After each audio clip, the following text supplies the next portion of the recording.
La galerie First Floor présente la peintre Élise Devaux-Songo.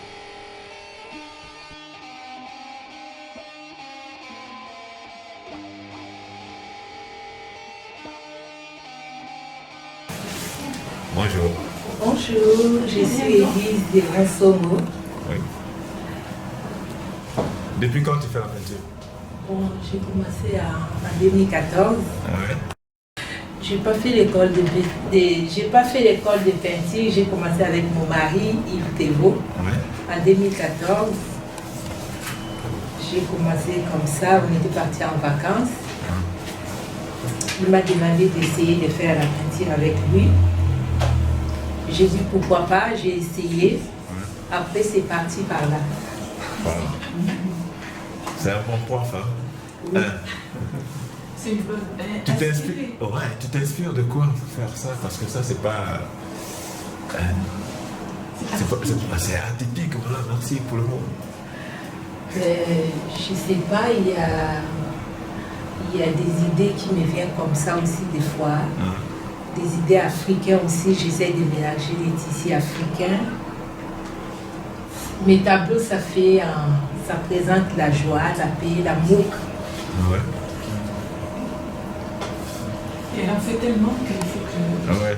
Et tout ça, tu as combien de tableaux maintenant à ton acquis? Je ne sais pas vraiment le nombre que j'ai, peut-être dans les 1000, je ne sais pas. Tu fais combien de tableaux par jour? Je peux faire des fois 5, ça dépend de l'énergie des fois. Ouais. Ouais. Je peins beaucoup, je ne sais pas, ça dépend. D'accord.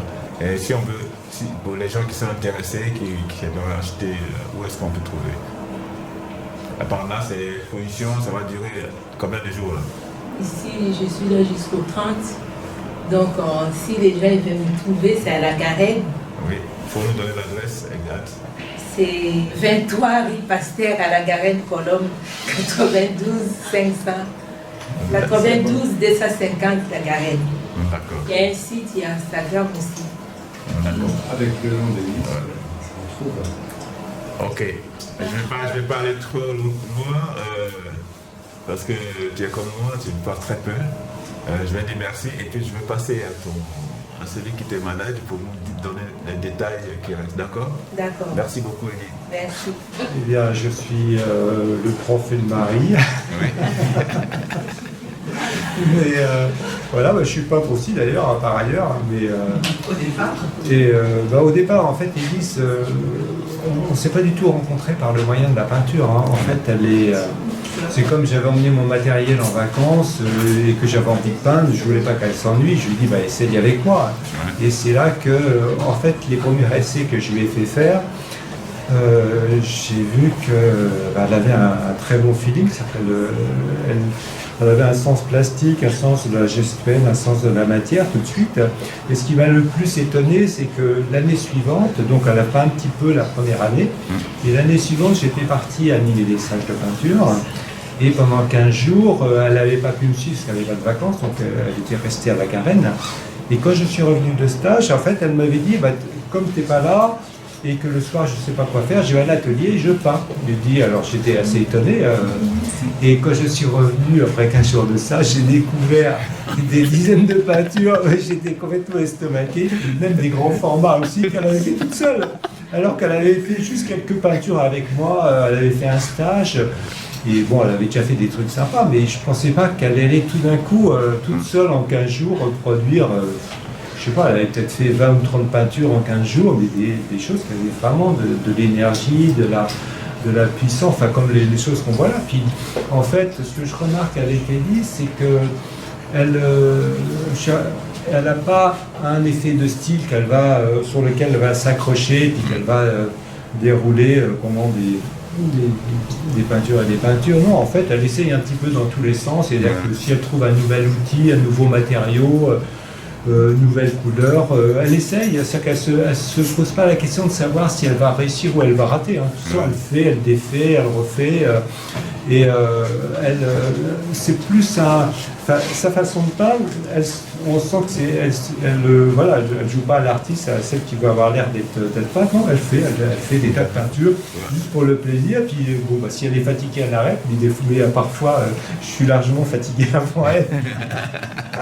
C'est que quand on est à l'atelier, moi des fois je rentre à la maison, mais elle va s'attarder 2-3 heures de plus. Vous avez rêvé, le petit génie en elle. Voilà. Et donc, c'est vrai que moi je suis toujours émerveillé parce qu'elle peint d'une manière radicalement différente de la mienne. Alors, déjà, je peux dire, même si c'était moi le prof au départ, en fait, disons que mon enseignement c'est quand même plus d'essayer de faire comprendre aux gens tout le potentiel qu'ils ont que de leur dire comment il faut faire. Moi je ne donne pas tellement de conseils, en fin de compte. Vous la mettez en route, quoi. J'accompagne les gens, j'essaie de voir.